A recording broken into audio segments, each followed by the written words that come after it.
ये daily current affairs की series को आगे बढ़ाते हैं और आज के इस वीडियो में देखिए हम 7 जुलाई 2023 के सभी इंपॉर्टेंट करंट अफेयर्स को एक एक करके यहाँ पर डिस्कस कर लेते हैं। वीडियो में एंड तक बने रहिएगा क्योंकि वीडियो के एंड में आपके लिए रोज एक क्वेश्चन ऑफ द डे होता है जो कि काफी इंटरेस्टिंग होता है, तो आपको उसका आंसर कमेंट बॉक्स में देना है। आइए सबसे पहला क्वेश्चन देखिए, जीमैक्स 2023 समुद्री अभ्यास भारत और किस देश के मध्य आयोजित किया जा रहा है? तो देखिए बहुत ही अच्छी शॉर्ट ट्रिक यहाँ पर मैं आपको बताऊंगा। इसका नाम क्या है? देखिए समुद्री अभ्यास का जीमैक्स। तो जी से दो देशों का नाम आएगा, एक तो हो गया इंडिया और जे से हो गया जापान। तो इस तरह से जे से जापान और आई से इंडिया, मतलब जीमैक्स जो युद्धाभ्यास है, समुद्री युद्धाभ्यास है, भारत और जापान की नौसेना के मध्य में आयोजित किया जाता है। आंसर डी हो जाएगा। 2023 में देखिए जीमैक्स युद्धाभ्यास का ये 7वां संस्करण है जिसका आयोजन हाल ही में भारत के विशाखापट्टनम, जो कि भारत के आंध्र प्रदेश राज्य में है, यहाँ पर आयोजित किया जा रहा है। दोनों देशों के मध्य में सैन्य तकनीकों को साझा करना और दोनों देशों के मध्य में मजबूत संबंध स्थापित करना इस युद्धाभ्यास को आयोजित किए जाने का मुख्य उद्देश्य है। तो यहाँ पर हमें आंसर मिल जाता है कि जीमैक्स युद्धाभ्यास भारत और जापान के मध्य में आयोजित किया जाता है। अब भारत और जापान के मध्य में आयोजित होने वाले अन्य युद्धाभ्यास की बात करें तो 2023 में देखिए धर्म गार्जियन जापान में आयोजित हुआ था। सैन्य मैत्री युद्धाभ्यास 2023 में जापान के कोमात्सु में ही आयोजित किया गया था। और इसके अलावा भारत और जापान के मध्य में वीर गार्जियन 2023 युद्धाभ्यास जापान के हयाकुरी एयर बेस पर आयोजित किया गया है। तो जीमैक्स के साथ साथ इन तीनों को भी याद रखिएगा जो कि भारत और जापान के मध्य में आयोजित किए जाने वाले अलग अलग युद्धाभ्यास है। नेक्स्ट क्वेश्चन देखिए, ऑल इंडिया फुटबॉल फेडरेशन के द्वारा women player of the year का पुरस्कार किसे प्रदान किया जाएगा? तो हाल ही में देखिए ऑल इंडिया फुटबॉल फेडरेशन ने 2022-23 के लिए प्लेयर ऑफ द ईयर के अवार्ड की घोषणा की है, जिसमें देखिए women player of the year का जो अवार्ड है ये मनीषा कल्याण को दिया जाने वाला है। अब मनीषा कल्याण कौन है? तो देखिए ये पंजाब की रहने वाली है, पंजाब टीम का हिस्सा है, जिसे ऑल इंडिया फुटबॉल फेडरेशन ने 2022-23 के लिए women player of the year के रूप में नामित किया है। अब देखिए 2022-23 के लिए mains football of the year की बात करें तो ये मिजोरम राज्य के विगर चांगते को दिया गया है। इनका पूरा नाम विगर लालियान ज्वाला चांगते है, जिन्हें ऑल इंडिया फुटबॉल फेडरेशन के द्वारा men's footballer of the year 2022-23 चुना गया है। इसके अलावा देखिए men's emerging player of the year का जो अवार्ड है ये आकाश मिश्रा को दिया गया है, जो कि उत्तर प्रदेश राज्य के रहने वाले हैं और मुंबई सिटी की तरफ से फुटबॉल खेलते हैं। Women's emerging player of the year का अवार्ड शिलजी शाजी को दिया गया है, जो कि केरला की खिलाड़ी है और गोकुलम केरला की तरफ से फुटबॉल खेलती है। तो यहाँ पर मैंने आपको ऑल इंडिया फुटबॉल फेडरेशन के इम्पोर्टेंट जो अवार्ड दिए गए हैं 2022-23 के लिए उनके बारे में बता दिया है। अब देखिए अगर हम ऑल इंडिया फुटबॉल फेडरेशन की बात करें तो आपको नाम से समझ में आ जाएगा कि पूरे भारत में फुटबॉल से संबंधित टूर्नामेंट को आयोजित करवाने वाली ये सबसे बड़ी संस्था है।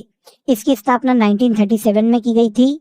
इसका मुख्यालय नई दिल्ली में स्थित है और कल्याण चौबे वर्तमान में ऑल इंडिया फुटबॉल फेडरेशन के चेयरमैन के पद पर हैं।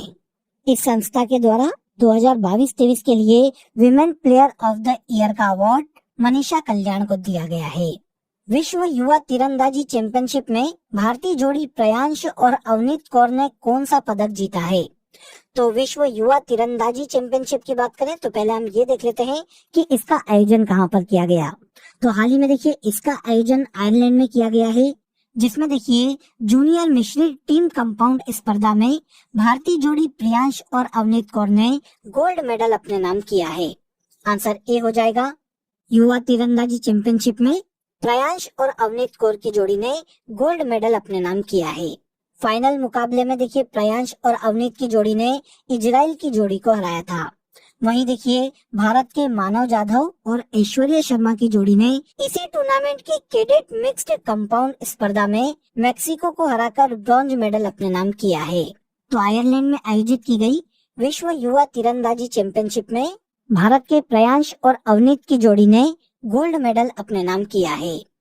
आगे आइए, हाल ही में जेम्स स्टोल्टेनबर्ग को किस संगठन का पुनः महासचिव नियुक्त किया गया है? वेरी वेरी इंपॉर्टेंट क्वेश्चन को नोट कर लीजिएगा।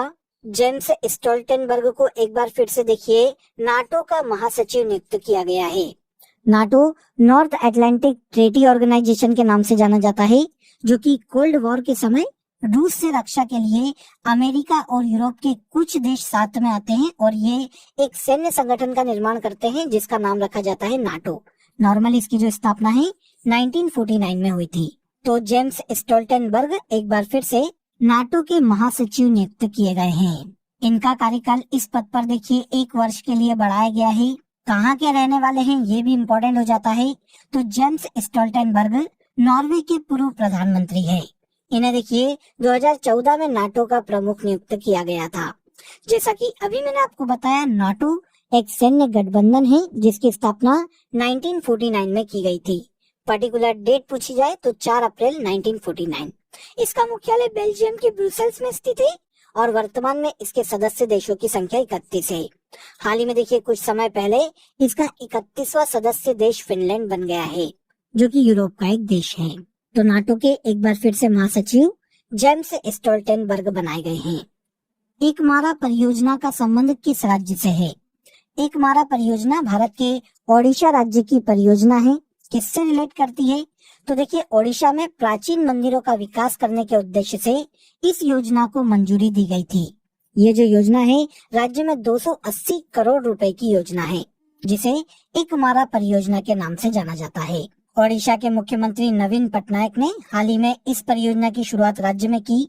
इसके अलावा देखिए अगर हम ओडिशा के अदर प्रोजेक्ट या अदर स्कीम्स की बात करें तो कालिया योजना, मो घर आवास योजना, बीजू स्वास्थ्य कल्याण योजना और कल्याण योजना, ये ओडिशा गवर्नमेंट की अदर सेक्टर में चलाई जा रही अलग अलग योजनाएं हैं। इसके साथ साथ एक मारा परियोजना को भी याद रखिएगा। ओडिशा में प्राचीन मंदिरों के विकास के उद्देश्य से एक मारा परियोजना चलाई जा रही है। आगे आते हैं। हाल ही में जारी की गई आईसीसी टेस्ट रैंकिंग के अनुसार बेस्ट बॉलर कौन है? तो आईसीसी, जो कि वर्ल्ड में क्रिकेट खेलों के लिए अंतर्राष्ट्रीय संस्था है, इसने देखिए हाल ही में टेस्ट रैंकिंग जारी की है बेस्ट बॉलर के लिए, जिसमें बेस्ट बॉलर में प्रथम स्थान पर आर अश्विन को रखा गया है। आंसर भी हो जाएगा, ये भारतीय खिलाड़ी है आर अश्विन, जो कि आईसीसी की टेस्ट रैंकिंग में पहले स्थान पर रखे गए हैं। इनके बाद देखिए दूसरे स्थान पर इस सूची में पैट कमिंस आते हैं, जो कि ऑस्ट्रेलिया के खिलाड़ी हैं, और तीसरे स्थान पर साउथ अफ्रीका के बॉलर कसिगो रबाडा को रखा गया है। आईसीसी टेस्ट रैंकिंग में बेस्ट बॉलर में ये टॉप 3 बॉलर को याद रखिएगा, एग्जाम में पूछा जा सकता है। इसके अलावा देखिए अगर आईसीसी द्वारा जारी की गई टेस्ट टीम रैंकिंग की बात करें तो इसमें पहले स्थान पर इंडिया, सेकंड पर ऑस्ट्रेलिया और तीसरे पर इंग्लैंड को रखा गया है। बेस्ट बैट्समैन की बात करें आईसीसी रैंकिंग में तो पहले स्थान पर केन विलियमसन है, जो कि न्यूजीलैंड के खिलाड़ी है, सेकंड पर स्टीव स्मिथ, जो कि ऑस्ट्रेलिया के खिलाड़ी है, और थर्ड नंबर पर मार्नस लेबुशेन को रखा गया है, ये भी ऑस्ट्रेलिया के ही खिलाड़ी है। इसके बाद देखिए आईसीसी टेस्ट रैंकिंग में ऑलराउंडर खिलाड़ी पहले नंबर पर रविंद्र जडेजा भारतीय खिलाड़ी हैं, सेकंड पर रविचंद्रन अश्विन इंडिया के ही खिलाड़ी हैं, और साकिब अल हसन को तीसरे स्थान पर रखा गया है, जो कि बांग्लादेश के खिलाड़ी हैं। आईसीसी की जितनी भी रैंकिंग है जो कि एग्जाम में पूछी जा सकती है वो यहाँ पर मैंने आपको बता दी है। आईसीसी इंटरनेशनल क्रिकेट काउंसिल के नाम से जानी जाती है, जिसकी स्थापना 1909 में की गई थी। मुख्यालय दुबई में स्थित है और इसके अध्यक्ष या हेड ग्रेग बार्कले हैं। अभी मैंने आपको बताया था पूरे विश्व में अंतर्राष्ट्रीय क्रिकेट खेलों का संचालन करने वाली ये सबसे बड़ी संस्था है। आई होप सभी इन्फॉर्मेशन आपको यहाँ पर मिल गई होगी। हाल ही में किस राज्य सरकार द्वारा प्रधानमंत्री जन आरोग्य योजना की बीमा राशि 5 लाख से बढ़ाकर 10 लाख करने का फैसला किया गया है? तो प्रधानमंत्री जन आरोग्य योजना, जो कि देखिए 2018 में लॉन्च की गई थी, इसकी बीमा राशि या बीमा कवर 5 लाख रुपए है, लेकिन गुजरात गवर्नमेंट ने हाल ही में इसकी बीमा राशि को 5 लाख से बढ़ाकर 10 लाख करने की घोषणा की है। आंसर ए हो जाएगा। गुजरात की गवर्नमेंट ने देखिए प्रधानमंत्री जन आरोग्य योजना के तहत बीमा कवर को दोगुना करके 5 लाख से 10 लाख कर दिया है। अब लाभार्थियों को 5 लाख की जगह 10 लाख रुपए का बीमा कवर मिलेगा। यह निर्णय देखिए राज्य में 11 जुलाई से लागू होने वाला है। प्रधानमंत्री जन आरोग्य योजना की बात करें तो इसे ही आयुष्मान भारत योजना के नाम से जाना जाता है, जो कि देखिए एक महत्वाकांक्षी स्वास्थ्य योजना है। इसकी शुरुआत 2018 में की गई थी। योजना के उद्देश्य की बात करें तो आर्थिक रूप से कमजोर लोगों को स्वास्थ्य बीमा मुहैया कराना इस योजना का मुख्य उद्देश्य है। इस योजना के तहत 5 लाख रुपए तक का कैश रहित स्वास्थ्य बीमा केंद्र सरकार के द्वारा लाभार्थियों को प्रदान किया जाता है। वैसे तो पूरे भारत में इसकी बीमा कवर 5 लाख रुपए की है, लेकिन गुजरात गवर्नमेंट ने इसे 10 लाख रुपए करने का फैसला किया है। नेक्स्ट देखिए, हाल ही में बास्केटबॉल फेडरेशन ऑफ इंडिया का अध्यक्ष किसे नियुक्त किया गया है? बास्केटबॉल फेडरेशन ऑफ इंडिया ने अपना नया अध्यक्ष हाल ही में आवध अर्जुन को नियुक्त किया है। तमिलनाडु बास्केटबॉल एसोसिएशन के अध्यक्ष हैं आवध अर्जुन। अब इन्हें बास्केटबॉल फेडरेशन ऑफ इंडिया का अध्यक्ष चुना गया है। इनके पहले BFI के अध्यक्ष गोविंद राज थे। अब इनके हटने के बाद आवध अर्जुन को BFI का नया अध्यक्ष चुना गया है। BFI मतलब बास्केटबॉल फेडरेशन ऑफ इंडिया की बात करें तो पूरे भारत में बास्केटबॉल खेलों को नियंत्रित करने वाला ये एकमात्र नेशनल लेवल का निकाय है। इसकी स्थापना 1950 में की गई थी और मुख्यालय दिल्ली में स्थित है। आवध अर्जुन वर्तमान में बास्केटबॉल फेडरेशन ऑफ इंडिया के नए अध्यक्ष बनाए गए हैं। आइए अगला क्वेश्चन देखिए, हाथी परिवार पर्यावरण पुरस्कार किसे प्रदान किया गया है? तो हाल ही में हाथी परिवार पर्यावरण पुरस्कार कार्तिकी गोंसाल्विस को दिया गया है। आप सभी ने इनका नाम सुना होगा। हाल ही में इनकी short film the elephant whispers ने ऑस्कर अवार्ड अपने नाम किया था। इन्हें हाल ही में देखिए ब्रिटेन के राजा चार्ल्स तृतीय और रानी कैमिला ने एक समारोह के दौरान प्रतिष्ठित हाथी परिवार पर्यावरण पुरस्कार से सम्मानित किया है। आंसर ए हो जाएगा। Kartiki Gonsalves the elephant whispers नाम की मूवी की निर्माता या प्रोड्यूसर है। इनकी मूवी को हाल ही में 2023 में ऑस्कर पुरस्कार से सम्मानित किया गया था। इसके बाद आज के करंट अफेयर का सबसे लास्ट क्वेश्चन देखिए, चंद्रयान 3 को किस रॉकेट से लॉन्च किया जाएगा? चंद्रयान 3 को देखिए लॉन्च व्हीकल M3 के माध्यम से लॉन्च किया जाने वाला है। इसी माह देखिए 13 से 19 जुलाई के मध्य में इसरो के द्वारा चंद्रयान 3 को भारत के श्रीहरिकोटा द्वीप से लॉन्च किया जाएगा। चंद्रयान 3 में देखिए एक लैंडर और एक रोवर भेजा जा रहा है जो कि चंद्रमा के दक्षिणी गोलार्ध और दक्षिणी ध्रुव के पास उतरने वाला है।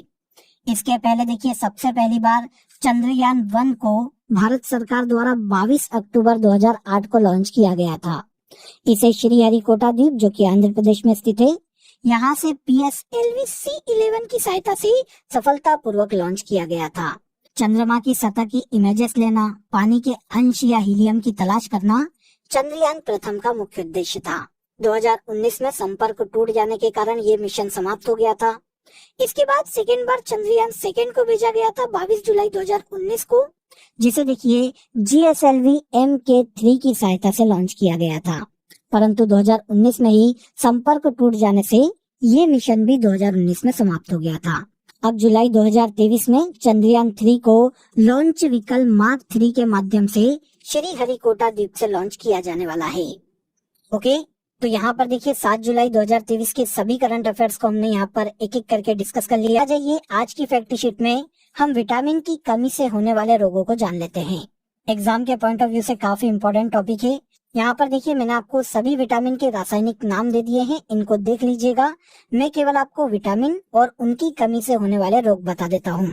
तो देखिए विटामिन ए की कमी से रतौंधी और जीरोप्थेल्मिया नामक रोग होता है। B1 की कमी से बेरी रोग होता है। B2 की कमी से त्वचा का फटना, B3 की कमी से त्वचा का दाद और 4D सिंड्रोम नाम का रोग होता है। विटामिन B5 की कमी से बाल का सफेद होना या मंद बुद्धि बच्चे का होना। इसके अलावा विटामिन 6 की कमी से एनीमिया और त्वचा रोग देखने को मिलते हैं। विटामिन B7 की कमी से किसी भी व्यक्ति के शरीर में लकवा होता है। विटामिन 11 की कमी से एनीमिया और पैचिस रोग होते हैं। विटामिन B12 की कमी से एनीमिया और पांडु रोग होता है। विटामिन C की कमी से स्कर्वी रोग होता है। बहुत ही इंपॉर्टेंट है, याद रखिएगा, काफी एग्जाम में क्वेश्चन देखने को मिला है। इसके अलावा मसूड़े में सूजन या फिर मसूड़े का फूलना भी विटामिन C की कमी से होने वाला रोग है। आगे देखिए विटामिन D की कमी से रिकेट्स रोग होता है, काफी इंपॉर्टेंट है। और ऑप्टियोमेलेशिया भी विटामिन D की कमी से होने वाला रोग है। विटामिन E की कमी से जनन शक्ति कम होती है और विटामिन K की कमी से रक्त का थक्का नहीं बनता शरीर में। तो सभी को याद रखिएगा, काफी इंपॉर्टेंट है। अब आ जाइए लास्ट डे के करंट अफेयर्स में। जो करंट अफेयर्स हमने डिस्कस किए थे उनको एक बार हम यहाँ पर रिवाइज कर लेते हैं। ध्यान से सुनिएगा। सेफ चैंपियनशिप 2023 का खिताब भारत ने कुवैत को हराकर अपने नाम किया है। हाल ही में भारतीय क्रिकेट टीम के नए चीफ सिलेक्टर अजित अगरकर को बनाया गया है। FAO का एक बार पुनः महानिदेशक क्यू डोंग्यू को नियुक्त किया गया है। हाल ही में 23वें SCO शिखर सम्मेलन की अध्यक्षता भारत के द्वारा की गई है। ई-सारस मोबाइल ऐप का संबंध केंद्रीय ग्रामीण विकास मंत्रालय से है। देश का पहला EPR क्रेडिट पाने वाला नगर निगम इंदौर नगर निगम बन गया है। आगे आइए, हाल ही में किस राज्य में देश के पहले सरकारी संचालित सैनिक स्कूल की नींव रखी गई? तो देश का पहला सरकारी संचालित सैनिक स्कूल गुजरात राज्य में स्थापित किया जा रहा है। हाल ही में जारी की गई वुमेन्स वनडे रैंकिंग में पहले पायदान पर ऑस्ट्रेलिया की महिला क्रिकेट टीम है। पालनहार योजना का संबंध राजस्थान से है। और लास्ट में थ्रेड्स ऐप का संबंध मेटा से है, जो कि मेटा के द्वारा लॉन्च किया जाने वाला है। तो यहाँ पर लास्ट डे के सभी करंट अफेयर्स को हमने एक बार रिवाइज कर लिया।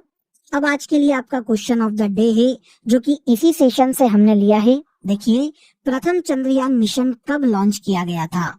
अगर आपने सेशन को ध्यान से देखा होगा तो आप डेफिनेटली कमेंट में इसका आंसर दे पाएंगे। कमेंट में जरूर बताइएगा। सेशन कैसा लगा ये भी बताइएगा।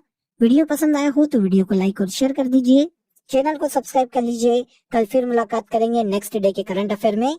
तब तक अपना ख्याल रखिए। जय हिंद, जय भारत।